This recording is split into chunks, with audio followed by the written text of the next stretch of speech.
যুগ যুগ ধরে কাঁটাতারের বেড়ায় ঝুলে থাকা ফেলানীর কিংবা বিএসএফের নির্বিচার গুলিতে ঝরে পড়া অগণিত। বাংলাদেশ ভারত সীমান্ত মানেই ছিল এক বিভীষিকাময় আতঙ্কের নাম, কিন্তু দৃশ্যপট বদলে গেছে মাত্র 30 দিনে। নতুন সরকারের সবার আগে বাংলাদেশ নীতির কঠোর বার্তার মুখে গত এক মাসে সীমান্তে একটিও প্রাণীর ঘটনা ঘটেনি, যা বিগত কয়েক দশকের মধ্যে এক নজিরবিহীন সাফল্য। বিএসএফের বন্দুক যখন নীরব আর বিজিবি যখন অধিকতর সতর্ক, তখন এই অর্জন শুধু একটি পরিসংখ্যান নয়, বরং সার্বভৌমত্বের প্রশ্নে এক নতুন আত্মবিশ্বাসের প্রতীক। এই অভাবনীয় পরিবর্তনের মূলে রয়েছে সরকারের জিরো টলারেন্স নীতি এবং নয়াদিল্লির প্রতি দেওয়া অত্যন্ত স্পষ্ট ও কঠোর কূটনৈতিক বার্তা। যেখানে 2025 সালেও সীমান্তে 34 জন বাংলাদেশিকে প্রাণ দিতে হয়েছিল, সেখানে বর্তমান সরকারের প্রথম মাসেই হার শূন্যে নামিয়ে আনা একটি ঐতিহাসিক মাইলফলক।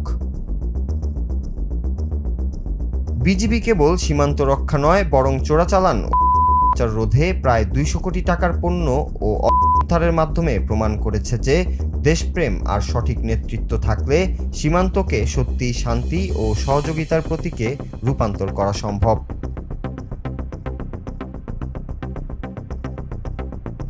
তবে এই সাফল্য ধরে রাখাই এখন সবচেয়ে বড় চ্যালেঞ্জ, কারণ সীমান্তে শান্তি মানে কেবল গুলির শব্দ বন্ধ হওয়া নয়, বরং প্রতিটি নাগরিকের জানমালের পূর্ণ নিরাপত্তা নিশ্চিত করা।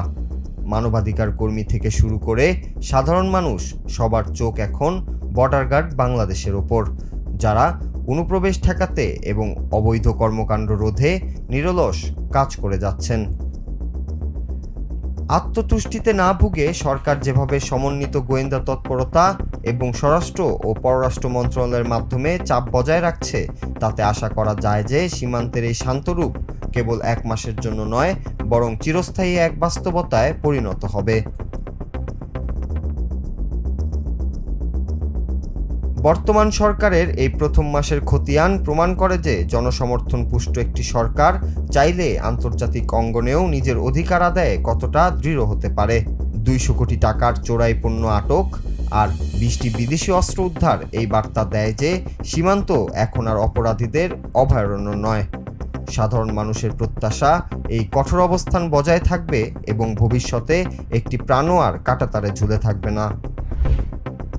সীমান্ত শূন্যে নামিয়ে আনা তার প্রথম এবং অন্যতম শ্রেষ্ঠ উপহার। Nur Raju, Bangla TV news desk.